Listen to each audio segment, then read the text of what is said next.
नमस्कार प्यारे विद्यार्थियों, स्वागत है आप सभी का आपके अपने YouTube channel DYS maths classes में। आज हम आप लोगों के सामने क्लास 10th के कुछ ऐसे क्वेश्चनों को हल करवाएंगे जो पिछले कुछ सालों से 6 एवं 4 अंकों में पूछे जा रहे हैं और उन्हीं क्वेश्चनों को आज हम आप लोगों को करवाएंगे एक एक करके। तो आइए स्टार्ट करते हैं समय को बर्बाद ना करते हुए। पहला क्वेश्चन है क्वाड्रेटिक इक्वेशन है p-1 x² + px + 1 = 0 और इसमें कहा गया है कि इसका एक रूट जो है वो दिया गया है। एक रूट मतलब एक मूल या उसी को शून्य भी कहते हैं, मीन्स जीरोज कहते हैं। तो दिया क्या है, क्या दिया गया है, उसमें से एक जीरोज। तो क्वाड्रेटिक इक्वेशन के कितने जीरोज होते हैं? तो क्वाड्रेटिक इक्वेशन के होते हैं 2 जीरोज। जीरोज को मूल भी कहा जाता है, मीन्स रूट्स भी कहा जाता है। जीरोज को हिंदी में शून्यक बोलते हैं। शून्यक वर्ड ज़्यादातर पॉलिनोमियल में यूज किया जाता है, मीन्स बहुपद में यूज किया जाता है, पर यहाँ पे पूछ लिया है और उसी को मूल भी कहा जाता है। तो क्वाड्रेटिक इक्वेशन के 2 मूल होते हैं, 2 रूट्स होते हैं। एक होता है अल्फ़ा, तो मान लेते हैं कि अल्फ़ा दिया गया है। मान लीजिए कि अल्फ़ा की वैल्यू -3 के बराबर है, ये चीज़ दी गई है और हमसे पूछा जा रहा है कि पी की वैल्यू किसके बराबर होगी। तो what is the value of P. तो ठीक है, तो थोड़ा सा क्वाड्रेटिक इक्वेशन के बारे में आप लोगों को बताते हैं कि क्वाड्रेटिक इक्वेशन क्या है, ये क्वाड्रेटिक इक्वेशन या इक्वेशन क्या है। सबसे पहले इस पे बात करते हैं। तो देखिए, इसके क्लास 10th में एक चैप्टर है पॉलिनोमियल। पॉलिनोमियल क्या होता है? पॉलिनोमियल उसे कहते हैं, मीन्स एक ऐसा अलजेब्रिक एक्सप्रेशन, एक ऐसा बीजीय व्यंजक जिसमें जो वेरिएबल आया हुआ होता है, जो चर राशि आई हुई होती है, उसकी जो पावर होती है वो होल नंबर होती है, मीन्स एक पॉजिटिव इंटीजर होता है। यानी कि उस वेरिएबल की जो पावर है ना तो वो नेगेटिव हो, ना तो फ्रैक्शन में हो, ना तो रूट में हो। और हाँ ठीक है, तो ये होते हैं पॉलिनोमियल। तो वही पॉलिनोमियल, जैसे पॉलिनोमियल को ऐसे लिखा जाता है, हम आप लोग को दिखा दे रहे हैं कि पॉलिनोमियल को लिखते हैं कुछ इस प्रकार से। पॉलिनोमियल मीन्स जो वेरिएबल की पावर है, वेरिएबल की पावर, पावर बोले तो घात, पावर मतलब घात। तो जो वेरिएबल की घात है वो एक पॉजिटिव इंटीजर होता है, पॉजिटिव इंटीजर होता है, जिसको हम लोग बोलते हैं, या पॉजिटिव इंटीजर को दूसरे शब्दों में होल नंबर भी बोला जा सकता है। जैसे मान लेते हैं कि एग्जांपल है एक 3x² + 4x, ये एक पॉलिनोमियल है। अब ये पॉलिनोमियल इक्वेशन बन जाता है कब? जब इस पॉलिनोमियल में बराबर में कुछ आ जाता है। मान लीजिए बराबर में 0 आ गया, जैसे ही इक्वल के साइड में कुछ, मतलब जब किसी भी अलजेब्रिक एक्सप्रेशन में या पॉलिनोमियल में इक्वल करके कुछ लिख दिया जाता है, तो वो जो पॉलिनोमियल है अब वो इक्वेशन बन जाता है, क्योंकि उसमें लेफ्ट पार्ट और राइट पार्ट आ जाता है, लेफ्ट हैंड साइड और राइट हैंड साइड आ जाता है। तो ठीक है, तो हम बात कर रहे हैं क्वाड्रेटिक इक्वेशन के। तो इस प्रकार से एक पॉलिनोमियल जो होता है क्वाड्रेटिक इक्वेशन, एक पॉलिनोमियल इक्वेशन बन जाता है। ठीक, अब क्वाड्रेटिक इक्वेशन उसे कहते हैं जिसमें जो वेरिएबल है उसकी जो पावर है वो 2 होती है, उसको बोलते हैं क्वाड्रेटिक इक्वेशन। ठीक है, तो क्वाड्रेटिक इक्वेशन के स्टैंडर्ड फॉर्म की बात करते हैं और उसको थोड़ा सा उसके बारे में बताते हैं, तब जाके ये वाला क्वेश्चन आप लोगों को बताएंगे। क्योंकि इन सारे क्वेश्चन को कराने का मेरा पर्पज़ ये नहीं है कि मैं सिर्फ क्वेश्चन को ही करवाऊँ, मैं इसके बेसिक इंट्रोडक्शन को भी आपको बताऊंगा, साथ ही साथ और क्वेश्चन को भी करवाते हैं। तो ठीक है, तो क्वाड्रेटिक इक्वेशन किस रूप का होता है, किस फॉर्म का होता है? तो कोई भी द्विघात समीकरण, कोई भी द्विघात समीकरण मीन्स क्वाड्रेटिक इक्वेशन का जो स्टैंडर्ड फॉर्म होता है, स्टैंडर्ड फॉर्म जो होता है, या उसी को बोलते हैं जनरल फॉर्म, वो क्या होता है? वो होता है ax² + bx + c = 0।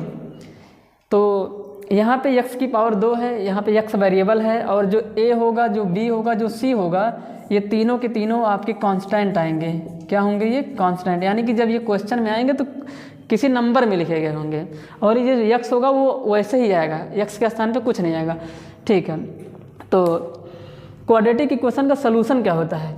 तो इसमें जो वेरिएबल आया हुआ x है, इसकी ऐसी वैल्यू जिसको इसके लेफ्ट हैंड साइड में उठा के पुट कर दें, तो वो राइट हैंड साइड के बराबर हो जाए, मतलब वो 0 के बराबर हो जाए। तो वो जो x की वैल्यूज होंगी, और ऐसे x की 2 वैल्यू आएगी, जितनी पावर होगी उतनी वैल्यू आएगी, तो उसकी x की वो वैल्यू जो इसमें उठा के पुट करते ही इसको राइट हैंड साइड यानी कि 0 के बराबर कर देता है, वह उस इक्वेशन का एक सोल्यूशन कहलाता है।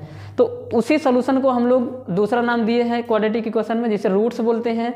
पर आपके सवाल में वो जीरोज भी कहा है, क्योंकि जीरोज क्या होता है कि वेरिएबल पॉलिनोमियल या इक्वेशन में आए हुए वेरिएबल की ऐसी वैल्यू जो उसको 0 के बराबर कर देता है। ये उसी को हम दूसरे शब्दों में बोलते हैं कि वो सेटिस्फाई कर देता है, तो उसी को जीरोज कहते हैं। एक बार फिर से क्लियर कर देते हैं कि जीरोज पॉलिनोमियल में कहा जाता है, और मूल या रूट्स इंग्लिश में बोलते हैं, वो आपके क्वाड्रेटिक इक्वेशन में कहा जाता है। तो ठीक है, तो आप लोग डेफिनेशन क्या देख लिए कि जो जीरोज होगा या जो रूट्स होगा वो इसको सेटिस्फाई करेगा। तो अब क्या करेंगे, अल्फ़ा की वैल्यू उठा के इसमें पुट कर देंगे, यानी कि अल्फ़ा मतलब वो x की एक वैल्यू है, तो यहाँ पे पुट करेंगे। तो p माइनस 1 इंटू -3 का होल स्क्वायर, क्योंकि x का स्क्वायर है, प्लस p इंटू -3 प्लस में 1 इज इक्वल टू 0। इसको सॉल्व कर लेते हैं। तो p माइनस 1 और ये -3 का स्क्वायर करेंगे तो 9 बनने वाला है, और प्लस यहाँ पे -3 और p का मल्टीप्लाई होगा तो माइनस में आएगा, माइनस में 3p आ गया, और प्लस में कितना बन गया 1, और बराबर में कितना आ गया 0। अब 9 का यहाँ मल्टीप्लाई कराएंगे तो 9p माइनस में 9 माइनस में 3p प्लस में 1 इज इक्वल टू 0। अब p वाले टर्म को p के साथ और कांस्टेंट टर्म को कांस्टेंट टर्म के साथ जोड़ेंगे या घटाएंगे, जो हमारा साइन कहता है। तो आप लोग देख पा रहे हैं कि p का ये टर्म, ये दोनों टर्म हैं, और ये प्लस में है, ये माइनस में है। नेगेटिव साइन हमेशा सब्ट्रैक्ट होते हैं, घट जाते हैं, ठीक। और जो गिनती बड़ी होती है उसके सामने वाली साइन उधर के आती है। तो 9p में से 3p निकलेगा तो आ जाएगा 6p। अब ये दोनों कांस्टेंट हैं, अब एक की साइन माइनस है, दूसरे की क्या है प्लस है, वापस से अपोजिट साइन में आ गया है, तो वापस से इसको माइनस करेंगे। पर अब की बार 9 बड़ा है और उसकी साइन क्या है माइनस में है, तो यहाँ पे आ जाएगा -8 बराबर में आ जाएगा 0। तो 6p इज इक्वल टू 0। ये -8 उधर चला जाएगा क्योंकि 0 भी एक कांस्टेंट है, 0 + 8 बन जाएगा तो 8 हो जाएगा। p की वैल्यू आ जाएगी 8/6। तो p इज इक्वल टू, ऊपर लिखते हैं नीचे दिखाई नहीं देगा, तो यहाँ से हम बता सकते हैं कि जो p की वैल्यू है वो 8/6 है। इसको थोड़ा सा सॉल्व कर लीजिए, 2 से कट जाएगा, 2 4 जा 6, 2 3 जा 6 है, और p बराबर आ जाएगा 4/3। तो ये है p की वैल्यू, यानी कि जो दूसरा रूट्स है, जो दूसरा इसका जीरोज है वो 4/3 है, ठीक। तो इस तरीके से ये 4 नंबर का क्वेश्चन आपके पिछले शायद ये 2020 या 19 में पूछा गया क्वेश्चन है ये 4 नंबर का क्वेश्चन। तो आप लोग देख सकते हैं कि कितना आसान क्वेश्चन 4 नंबर में पूछा जा सकता है। तो ऐसे क्वेश्चनों को आज हम डिस्कस करेंगे। अभी कुछ क्वेश्चन ऐसे भी होंगे जो 6 नंबर के होंगे, हम आपको बताएंगे कि ये कितने नंबर का क्वेश्चन है। तो आप लोग वीडियो को रोक लीजिएगा और इसको आराम से उतार लीजिएगा, ठीक है। अब दूसरा क्वेश्चन करवाते हैं जो 6 नंबर में पूछा गया है। 2020 में ये क्वेश्चन आया था, किसी सेट में आया होगा, ये तो मुझे नहीं मालूम है, पर 2020 में ये पूछा गया क्वेश्चन है। तो क्वेश्चन कुछ इस प्रकार से है। क्वेश्चन कह रहा है कि निम्नलिखित समीकरण को हल करिए, और समीकरण को हम लिख देते हैं। तो क्वेश्चन ये है, 2 यानी कि 2 × 2x - 1 और अपान में x + 3 और माइनस में 3 और ब्रैकेट में x + 3 अपान 2x - में 1 इज इक्वल टू 5। और यहाँ पे साइड में एक चीज़ दी गई है कि x is not equal to 3, 1/2। ये जो साइड में लिखा गया है x is not equal to 3 या x is not equal to 1/2, इसका मतलब ये होता है कि अगर, अब आप लोग खुद देख लीजिए, अगर x की वैल्यू यहाँ पे 3 रख देते हैं तो ये -3 होना चाहिए, 3 नहीं, x की वैल्यू यहाँ पे -3 नहीं होनी चाहिए। सॉरी, गलत हो गया था यहाँ पे। तो आप ये इसलिए कहा गया क्योंकि जब x की वैल्यू यहाँ पे -3 रखेंगे तो डिनोमिनेटर में 0 बन जाएगा, यानी कि जो हर है वो 0 बन जाएगा, क्योंकि ये एक रैशनल नंबर है या एक फ्रैक्शन है, और फ्रैक्शन की डेफिनेशन में बताया गया है कि जो q होता है वो 0 नहीं होना चाहिए। और अगर यहाँ पे 1/2 रखते तो ये 0 बन जाएगा, तो इसीलिए पहले ही बता दिया गया। अगर ये नहीं बताता तो फिर भी हमको समझना पड़ता कि यहाँ पे x की 2 वैल्यू तो नहीं हो सकती, वरना ये अनडिफाइंड हो जाएगा। तो ठीक है, ये क्वाड्रेटिक इक्वेशन है और इसे हमें सॉल्व करके इसके रूट्स निकालने हैं। कहने का मतलब ये हुआ, अभी हम इसके पहले वाले क्वेश्चन में हमने आपको बताया था कि क्वाड्रेटिक इक्वेशन के कितने रूट्स होते हैं, 2 रूट्स होते हैं। तो ठीक है, इसको सॉल्व करते हैं। तो फिर से वही बात आती है कि कोई भी क्वाड्रेटिक इक्वेशन है उसको सॉल्व करने के लिए सबसे पहले क्वाड्रेटिक इक्वेशन दिखता कैसे है, उसका फेस क्या है, उसको उसके ओरिजिनल फॉर्म में लेके आओ, स्टैंडर्ड फॉर्म में लेके आओ। उसके बाद क्वाड्रेटिक इक्वेशन को सॉल्व करने के जो तरीके होते हैं अभी उस पर हम डिस्कस करेंगे। पहले इस क्वेश्चन को सॉल्व करके क्वाड्रेटिक इक्वेशन के फॉर्म में बना लेते हैं। तो ठीक है, क्वाड्रेटिक इक्वेशन का फॉर्म आपको साइड में लिख के दिखा दे रहे हैं। हमको किस फॉर्म का बनाना है, हमें बनाना है ax² + bx + c = 0। जब ये बन जाएगा तो आप लोग जानते हैं कि क्वाड्रेटिक इक्वेशन को हम 3 प्रकार से लगा सकते हैं। एक है जो कि आप क्लास 9 से सीखते आ रहे हैं, हालांकि वहाँ पे आप पॉलिनोमियल में ये चीज़ कर रहे थे कि कैसे हम एक 2 डिग्री पॉलिनोमियल को फैक्टराइज करते हैं। तो यहाँ पे भी वो चीज़ कर सकते हैं। जब ये इस फॉर्म में आ जाएगा तो उसको फैक्टराइज कर सकते हैं। फिर दूसरा है कंप्लीटिंग द परफेक्ट स्क्वायर करके लगा सकते हो। और फिर तीसरा बाद में जो एक मेथड बहुत चलता है जो क्वाड्रेटिक फार्मूला होता है, जिसको सिरदराचार्य सूत्र भी कहा जाता है। तो ठीक है, पहले हम इसको इस फॉर्म में बनाते हैं। तो ठीक है, बनाते हैं। तो क्या करते हैं, सबसे पहले हम इसको, तो यहाँ पे जो 2 है ये इंटू में इसके साथ बैठा हुआ है, और जो 3 है ये भी इसके साथ इंटू में बैठा हुआ है। इसको पहले मल्टीप्लाई करा लेते हैं। ठीक है, करा लेते हैं मल्टीप्लाई। एक बात और, यहाँ पे ये इसको 3 मत समझिए, ये -3 है। -3 अंदर जाके मल्टीप्लाई होगा तो उसके साइन को वो चेंज कर देगा। ठीक, तो चलो मल्टीप्लाई कराते हैं। ये आ जाएगा 4x। दूसरी बात, कुछ लोगों को कन्फ्यूजन होता है कि सर यहाँ पे मतलब हम इसको ऊपर मल्टीप्लाई कराएं कि नीचे मल्टीप्लाई कराएं। तो कन्फ्यूजन मत रखिए, इसके नीचे अपान में 1 कर देते हैं तो ये भी एक फ्रैक्शन बन गया है और ये भी एक फ्रैक्शन बन गया है। अब 2 फ्रैक्शन के बीच यहाँ पे जब कोई साइन नहीं होगा तो वो इंटू माना जाएगा। और आपको बचपन से ही सिखाया जाता है कि 2 फ्रैक्शन के बीच अगर इंटू की साइन होती है तो न्यूमरेटर को न्यूमरेटर में और डिनोमिनेटर को डिनोमिनेटर में मल्टीप्लाई कराते हैं। तो यहाँ से 1 को हम मिटा देते हैं। ये तो आपको समझाने के लिए ये चीज़ बताइए, मिटा देते हैं इसको हम। तो 2 से मल्टीप्लाई कराएंगे तो ये इसका जो मल्टीप्लाई होगा न्यूमरेटर में होगा, मतलब अंश में होगा। तो 4x आ जाएगा और माइनस में 2 आ जाएगा और यहाँ आ जाएगा x + में 3। ठीक है, ठीक। उसके बाद माइनस, उसके बाद क्या करेंगे, माइनस। तो 3 का मल्टीप्लाई कराओ या -3 का कराओ। अगर -3 का कराते हो तो ब्रैकेट को ओपन भी कर सकते हो, पर हम 3 का ही करा देते हैं। तो 3 का यहाँ पे मल्टीप्लाई कराएंगे तो ब्रैकेट में ही इस चीज़ को लिखना और यहाँ पे लिख देना 3x और प्लस में कितना आ गया 9 और अपान में आ जाएगा 2x माइनस में 1 और बराबर में कितना आ गया 5। अब यहाँ पे आप लोग ब्रैकेट को ऐसे मत खोल देना, क्योंकि ब्रैकेट के बाहर माइनस की साइन लगी हुई है। ब्रैकेट ओपन होगा, अच्छा इसको माइनस का, इसको -1 समझ सकते हो, क्योंकि ब्रैकेट खुलेगा तो माइनस का अंदर मल्टीप्लाई होगा। दूसरी बात अब क्या करते हैं, अभी देखो इसको सॉल्व करते हैं। इसको सॉल्व करो, कैसे करते हैं सॉल्व। तो एक काम और कर सकते हैं कि इस 5 को भी इधर लेके आओ और उधर में 0 बना दो। ठीक है, तो ये बन जाएगा 4x माइनस में 2 और अपान में x + 3 माइनस उसके बाद ये बन जाएगा। अगर ब्रैकेट को हटाना चाह रहे हो तो हटा लो, कोई दिक्कत नहीं है, चलो हटा लेते हैं। पर अभी एक बात मैं आप लोगों को बताऊंगा और वो वाली बात आपको इस टाइप के सारे क्वेश्चन में ध्यान देने हैं। और माइनस में 5 बराबर में 0 कर दिया और अपान में 1 कर दिया। तो यहाँ पे 3 फ्रैक्शन है, एक ये है, दूसरा ये है, तीसरा ये है। 3 फ्रैक्शन हो, 2 फ्रैक्शन हो या 3 से अधिक फ्रैक्शन हो, हमें इससे कोई मतलब नहीं है। हमें तो इतना मतलब है कि अगर 2 या 2 से अधिक फ्रैक्शन होते हैं तो उनको हम एलसीएम लेके सॉल्व कर लेते हैं। तो इन तीनों का हम निकाल लेंगे एलसीएम। तो इन तीनों का जो एलसीएम होगा वो x + 3 एक ब्रैकेट में, 2x माइनस 1 एक ब्रैकेट में, इंटू में 1 एक ब्रैकेट में और बराबर में कितना आ गया 0। अब क्या करते हैं, बारी बारी से एक एक फ्रैक्शन के डिनोमिनेटर से एलसीएम को डिवाइड करेंगे।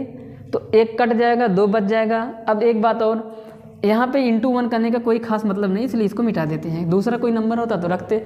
तो अब ये कट जाएगा, ये बच जाएगा, इसका यहाँ पे मल्टीप्लाई होगा। तो अभी हम मल्टीप्लाई नहीं करा रहे, फॉर्मेट बना के रख दे रहे हैं ताकि आप लोग परेशान ना हो। तो यहाँ पे बन जाएगा 4x माइनस में 2 एक ब्रैकेट में और 2x माइनस 1 दूसरे ब्रैकेट में इंटू के साथ माइनस। अब यही चीज़ हम आप लोगों को समझा रहे हैं कि यहाँ पे अगर माइनस का साइन लगा हुआ है तो इन दोनों का जो मल्टीप्लिकेशन होगा उसको ब्रैकेट में आप लोग करिए, क्योंकि ब्रैकेट के अंदर ये माइनस की साइन जाएगी और सारे निशान को चेंज कर देता है। क्योंकि माइनस निशान को चेंज कर देता है। तो यहाँ पे आप लोगों को क्या करना है, एक ब्रेकर लगाना है, और हम तो कहेंगे कि आप इस प्रकार से 2 ब्रेकर लगाइए। एक लगाइए आप लोग, देखिए ये इससे कट गया है, तो कौन कौन बचा है, तो 3x + 9 का जो मल्टीप्लाई होगा वो होगा x + 3 के साथ। ठीक, जगह कम पड़ रहा है, इसको मिटा देते हैं। उसके बाद माइनस का निशान लगाएंगे, और दूसरी बात ये है कि 1 से इसको डिवाइड करेंगे तो 1 से अगर किसी भी नंबर को डिवाइड करते हैं तो उतने ही बार जाता है। इसका मतलब ये दोनों यहाँ पे आ जाएगा मल्टीप्लाई में। ठीक, तो माइनस, अब फिर से यहाँ पे क्या करेंगे,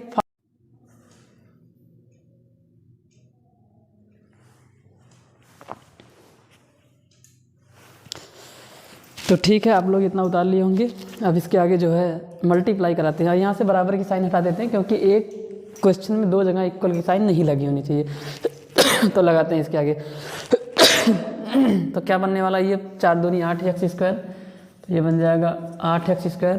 फिर इसका इसमें कराने जाएंगे, माइनस में आ जाएगा 4x, फिर माइनस में 4x।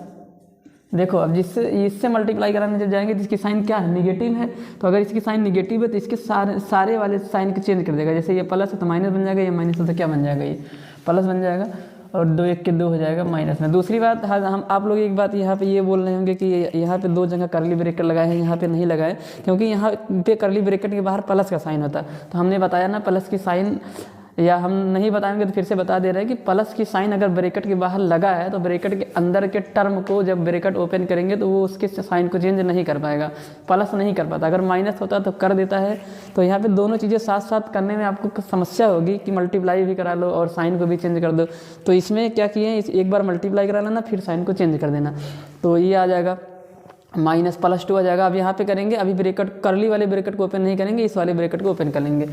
तो ये कर्ली वाला ब्रैकेट लगा रहने देते हैं, और ये बन जाएगा 3x का x में 3, ये बन जाएगा 3x², और ये आ जाएगा प्लस में 27, प्लस में कितना आ जाएगा 27।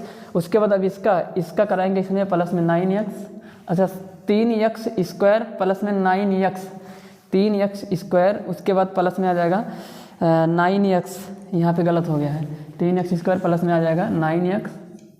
अब इस चीज़ का इसमें होगा फिर से प्लस में 9x, और फिर से प्लस में कितना आ जाएगा 27 आ जाएगा। ठीक है, इस वाले ब्रैकेट क्लोज कर लेते हैं, माइनस, अब 5 को बाहर ही रहने देते हैं अभी, और ये बन जाएगा 2x², ये बन गया 2x², फिर यहाँ पे माइनस में x, एक सेकेंड, माइनस में x हो जाएगा। उसके बाद जो है 2x² माइनस में x प्लस में 6x, यहाँ पे लिख देंगे प्लस में कितना 6x, प्लस में 6x, और माइनस में कितना आ जाएगा 3, माइनस में 3 आ जाएगा। ब्रैकेट को बंद कर लेते हैं। अब नीचे अब क्या करते हैं, आप जानते हैं कि ये फ्रैक्शन है, ये फ्रैक्शन का पूरा न्यूमरेटर पार्ट है और ये डिनोमिनेटर, यहाँ पे बराबर में 0 लिखा है। जैसे ही 0 में अपान में 1 करेंगे तो एक फ्रैक्शन ये है, दूसरा फ्रैक्शन ये है। कभी भी 2 फ्रैक्शन के बीच में अगर इक्वल की साइन आती है तो हमें क्रॉस मल्टीप्लाई करना होता है। तो जैसे ही क्रॉस मल्टीप्लाई कराएंगे ये वाली सारी चीज़ इंटू में चली जाएगी और 0 के साथ मल्टीप्लाई होकर क्या बन जाएगी 0। कैसे लिखते हैं, जिधर का न्यूमरेटर होगा उधर ही लिखते हैं। जैसे ये 0 उस साइड का न्यूमरेटर है तो हमें इसके मल्टीप्लिकेशन को उस साइड लिखना है, और इस 1 का साथ इस 1 के साथ जिसका मल्टीप्लाई होगा उसका न्यूमरेटर इस साइड है, तो हमें इस वाले का मल्टीप्लिकेशन जो 1 के साथ होने वाला है उसको लेफ्ट हैंड साइड में लिखना है। तो 1 से मल्टीप्लाई होगा तो वही सब कुछ उतार जाएगा, इसलिए वही उतार दिया गया है। और यहाँ पे बराबर में क्या आ जाएगा, यहाँ पे बराबर में आ जाएगा 0। अब मल्टीप्लाई एक स्टेप हो गया, अभी दूसरा स्टेप बचा हुआ है, तो यहाँ से फिर से आ जाएगा 8x² माइनस, यहाँ पे जोड़ लो क्योंकि सेम साइन जुड़ जाएगा। अगर वेरिएबल सेम है और वेरिएबल की पावर सेम है तो अलजेब्रा में मतलब बीजगणित में चीज़ों को जोड़ लिया जाएगा, ठीक, या घटा लिया जाएगा। कब, जब वेरिएबल सेम हो और वेरिएबल की पावर सेम हो। और जोड़ते या घटाते किसको हैं, आए हुए वेरिएबल के कॉफिशिएंट को, ठीक। जैसे यहाँ पे ध्यान देंगे तो यहाँ पे दोनों वेरिएबल सेम हैं और दोनों की पावर भी सेम है। हालांकि यहाँ पे भी वेरिएबल x है पर यहाँ पे पावर अलग है, तो ये x² के साथ ऐड या सब्ट्रैक्ट होगा, अभी आगे देखते हैं। और इसके कॉफिशिएंट कौन है, 4, यहाँ पे 4 हैं, दोनों माइनस में है। Same sign is always add ऐसे बोलना, ऐसे नहीं बोलना कि माइनस माइनस प्लस, नहीं, same sign is always add, यानी कि जो एक ही चिन्ह होते हैं, एक जैसे जो चिन्ह होते हैं उनको हमेशा जोड़ लेते हैं। अगर वो माइनस में सेम हुए हैं तो माइनस में रिजल्ट आएगा, जोड़ने के बाद प्लस में सेम हुए हैं तो प्लस में रिजल्ट आएगा, और अपोजिट साइन घटा लेते हैं। तो यहाँ पे बन जाएगा माइनस में 8x, प्लस में 2 आ जाएगा माइनस में। अब ब्रैकेट को ओपन कर सकते हो, और तो यहाँ पे क्या करेंगे, इन दोनों को जोड़ के ब्रैकेट को साथ में ओपन भी करते चले जाएंगे। तो यहाँ पे देखिए ब्रैकेट के बाहर माइनस है तो अंदर के सारे निशान चेंज हो जाएंगे, यानी कि अगर प्लस है तो माइनस बन जाएगा और माइनस है तो प्लस बन जाएगा। तो आप लोग देखिए ये सब प्लस में सब के सब माइनस बन जाएंगे, ये आ जाएगा माइनस में 3x² और ये 9x मिल के कितना बन जाएगा, ये 18x, सॉरी यहाँ पे प्लस नहीं माइनस हो गया क्योंकि निशान चेंज करना है इसका। तो माइनस में 18x और माइनस में 27। यहाँ पे क्या करना है, 5 से मल्टीप्लाई भी साथ में कराना है। 5 से मल्टीप्लाई ना बोलिए, -5 से कराइए, तो माइनस भी ज़्यादा साथ में मल्टीप्लाई कराना है तो निशान को चेंज करता हुआ चला जाएगा। तो ये बन जाएगा माइनस में 10x², क्योंकि प्लस है ना, ये माइनस में बन जाएगा 10x²। अब ये प्लस आएगा जो भी आएगा, पर क्या करते हैं देखते हैं, ठीक है, ये बन जाएगा, देखिए ये बन जाएगा +x प्लस 5x, क्या बन जाएगा प्लस में 5x, पर ये -5 जब इसके साथ जाएगा तो ये क्या बन जाएगा माइनस में 30x। तो यानी कि यहाँ पे जब ये मल्टीप्लाई कराएगा तो ये बन जाएगा माइनस में 5x, माइनस नहीं प्लस में 5x, क्योंकि ये माइनस मल्टीप्लाई के क्या बन जाएगा प्लस। अब ये प्लस है तो ये बन जाएगा माइनस, और यहाँ पे 30x कुछ इस प्रकार से आने वाला है। ठीक, अब क्या करना है, ये प्रोसेस क्या है, अब यहाँ पे ये ब्रैकेट ओपन होके आ रहा है, ना कि ब्रैकेट के अंदर है, क्योंकि हमने निशान को चेंज कर दिया ना।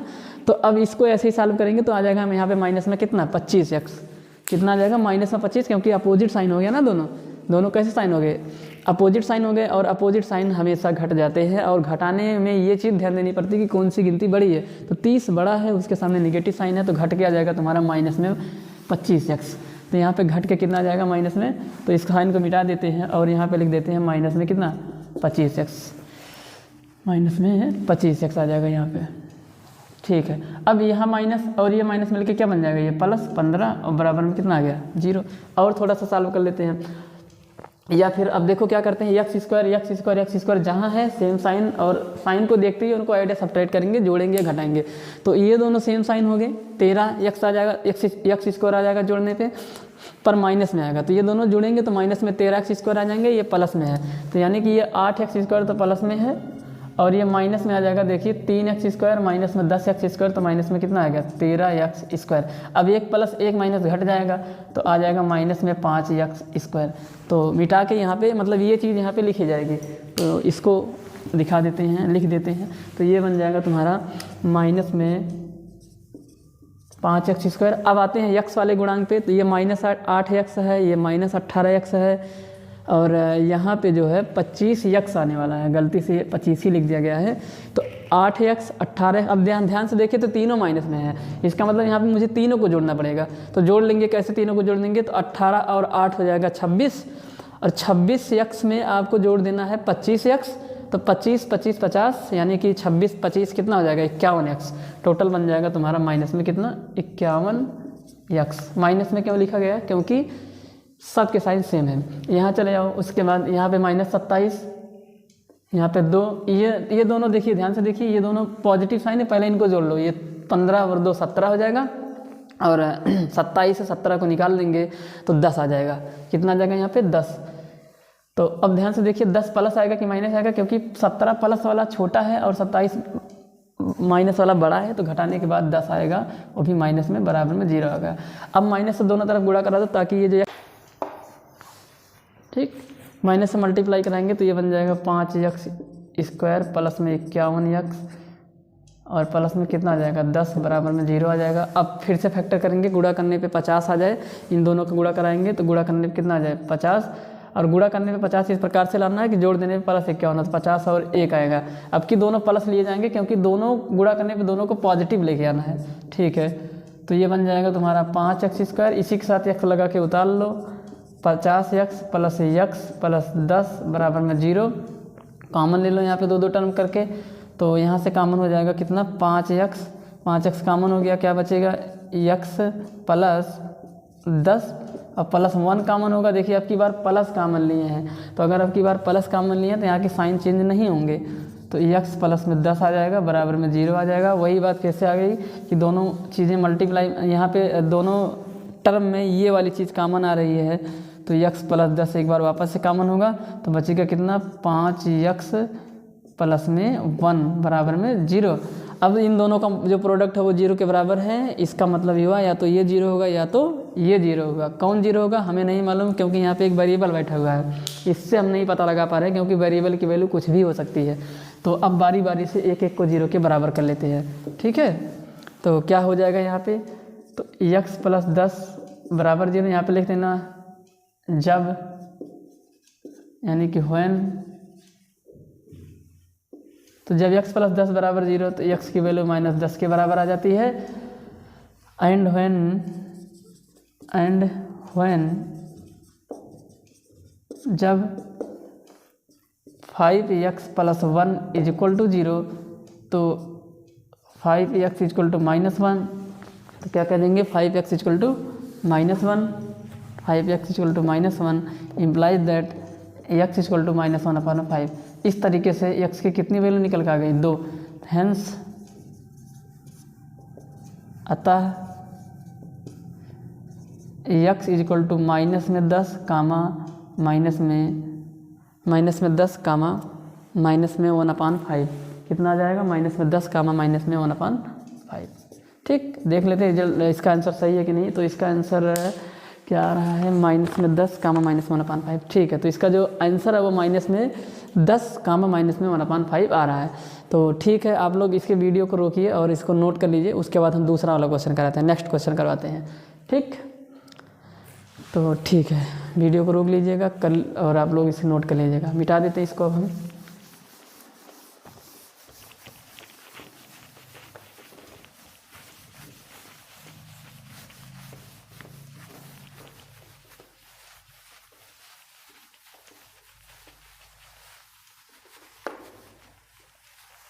चलिए ठीक, अब इसके बाद कराते हैं क्वेश्चन नंबर 3, इसी टाइप का जो कि 6 नंबर पर पूछा गया था प्रीवियस ईयर क्वेश्चन। तो क्वेश्चन लिख लेते हैं। यहाँ पे क्वेश्चन है कुछ इस प्रकार से, इसमें कहा है कि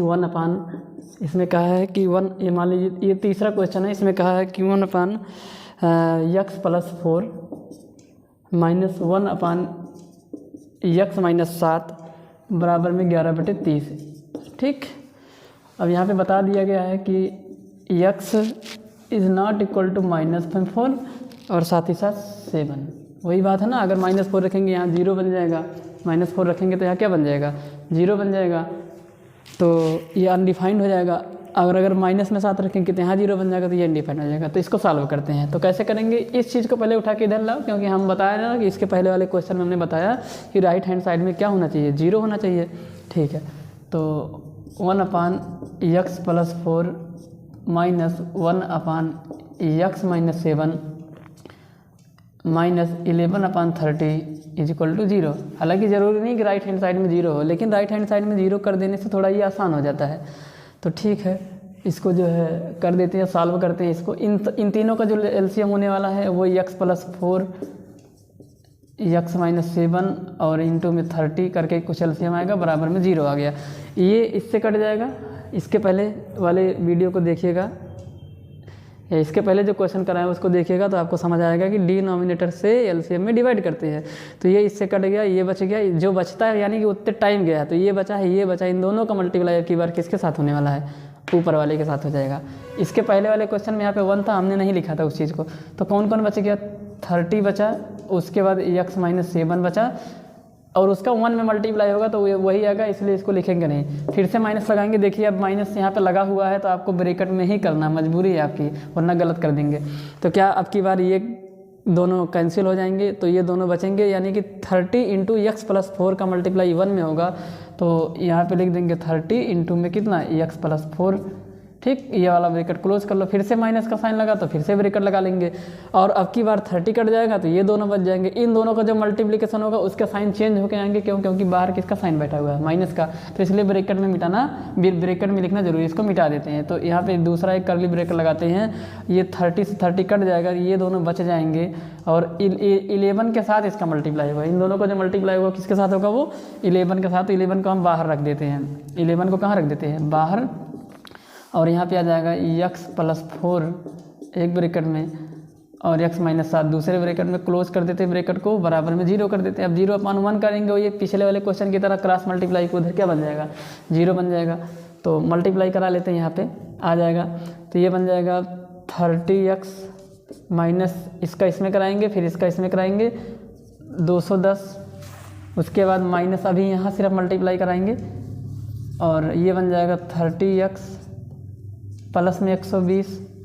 ठीक, इस वाले ब्रैकेट को बंद कर लेते हैं, माइनस में 11 को अभी बाहर ही रहने देते हैं। अब इन दोनों को मल्टीप्लाई कराते हैं, तो इसका इसमें होगा x², इसका इसमें होगा तो माइनस में कितना आ गया 7x, फिर इसका इसमें होगा प्लस में 4x आ जाएगा, फिर इसी चीज़ का इसमें होगा तो माइनस में 28 आ जाएगा। ध्यान से देखिएगा, जिससे मल्टीप्लाई करा रहे हैं उसकी साइन, जिसमें कराने गए हैं उसकी साइन, मुझे दोनों को देखना पड़ेगा। अगर दोनों अपोजिट साइन में है तो रिजल्ट नेगेटिव में लिखेंगे, अगर दोनों पॉजिटिव साइन में है यानी कि सेम साइन में है तो जो रिजल्ट होगा वो पॉजिटिव में लिखा जाएगा। तो यहाँ पे देखिएगा +4 था तो माइनस था यहाँ पे, इसलिए माइनस आ गया। इसको बंद कर देते हैं और बराबर में कितना आ गया है 0 आ गया है। नीचे वाले टर्म को इसलिए नहीं लिख रहे हैं क्योंकि क्रॉस मल्टीप्लाई होकर वो आपस से वो 0 बन जाएगा। ठीक है, तो उसके बाद एक लाइन और सॉल्व कर लेते हैं। तो ये बन जाएगा 30x माइनस में 210, ब्रैकेट को ओपन कर लेंगे तो माइनस में 30x आ जाएगा, माइनस में कितना आ गया 30x। अब ये माइनस देखिए, हमने बताया ना ब्रैकेट के बाहर अगर माइनस होगा तो निशान चेंज कर देंगे, ये भी माइनस 120 आ जाएगा। यहाँ पे भी कर देंगे वही कुछ, पहले इन दोनों को जोड़ेंगे या घटाएंगे तो इन दोनों की साइन अपोजिट है तो घटा लेंगे। तो -7x से +4x निकल जाएगा तो -3x आएगा, और माइनस यहाँ पे मतलब इन दोनों को सॉल्व करेंगे तो यहाँ पे -3x आएगा। ब्रैकेट को ओपन करते हैं, ये प्लस सब साइन चेंज कर दो तो ये बन जाएगा माइनस में 11x² प्लस में 33x और प्लस में आ जाएगा तुम्हारा 28 गुणे 11। तो 11 का 28 में गुणा होगा तो 11 × 88 और 11 दूनी 22 और 22 में 8 जोड़ देंगे क्योंकि 88 में जो कैरी हासिल आया था वो 8 आया था। 22 8 कितना हो गया 30, तो यहाँ पे बन जाएगा 308 और बराबर में कितना बन गया 0। अब आप ध्यान से देखिए, जो सेम साइन वाले होंगे वो जुड़ जाएंगे, जो अपोजिट साइन वाले होंगे वो घट जाएंगे, लेकिन उसके लिए वेरिएबल और वेरिएबल की पावर सेम होनी चाहिए। तो ये 30x प्लस में है, 30x माइनस में, तो इससे कट जाएगा। ठीक, अब ठीक है, और उसके बाद क्या करेंगे 210। अब कांस्टेंट वाले को ज़रा ध्यान से देखो। तो सबसे पहले x की बड़ी पावर को उतार लेते हैं, तो ये माइनस में 11x² है, माइनस में 11x² है। अब x वाला और कोई दूसरा टर्म नहीं है तो ऐसे उतर जाएगा ये, अगर होता तो जोड़ते या घटाते। अब कांस्टेंट कौन कौन बचा है, एक ये बचा है, एक ये बचा है, एक ये बचा है। तो कांस्टेंट को ध्यान से देखिए आप लोग, इन दोनों की साइन सेम है पर उसकी साइन अलग है, तो ये दोनों जुड़ जाएगा और वो उससे घट जाएगा। क्यों? क्योंकि ये दोनों जुड़ेगा तो नेगेटिव आएगा और वो पॉजिटिव है, दोनों अपोजिट साइन में आ जाएंगे। तो इनको जोड़ दीजिए, 210 में 120 जोड़ लीजिए, कितना आने वाला है। तो 210 में 120 जोड़ देंगे तो 200 और ये 300 330 आने वाला है। कितना आने वाला है 330, वो भी किस में माइनस में, तो साइड में दिखा देते हैं सबको। तो ये दोनों जब जुड़ेगा तो रिजल्ट आ जाएगा कितना 330 आ जाएगा, 330, वो भी माइनस में आएगा। किस में आ जाएगा माइनस में आ जाएगा क्योंकि ये दोनों माइनस में है। और प्लस में कितना 308, प्लस में कितना आ गया 308। अब इन दोनों को घटाएंगे तो रिजल्ट कितना आ जाएगा 22 आ जाएगा, वो भी प्लस के माइनस, क्योंकि ये बड़ा है इसकी साइन नेगेटिव है तो माइनस में आएगा। तो माइनस में 22, इसको जब सॉल्व करेंगे तो आ जाएगा माइनस में 22। तो इसको मिटा देते हैं और यहाँ पे हम लिख देते हैं माइनस में कितना 22। ये सब रफ वर्क है, आप साइड में जाके कर लीजिएगा, कोई दिक्कत नहीं है, साइड में कर सकते हैं इसको। और तो ठीक है, तो यहाँ पे लिख देंगे माइनस में 22। अभी आप लोगों ने देखा माइनस में 22 क्यों है, क्योंकि बड़ी वाली गिनती के सामने माइनस का निशान था, तो यहाँ पे आ जाएगा माइनस में 22। अब क्या करेंगे, यहाँ माइनस नहीं होना चाहिए, पॉजिटिव बनाने के लिए माइनस से दोनों साइड में क्या कर देंगे मल्टीप्लाई करा देंगे। यहाँ सॉल्व कर देते हैं, इतने में आ जाएगा। तो ये बन जाएगा 11, यानी क्या है लिख देना माइनस से दोनों पक्षों में गुणा कराने पर।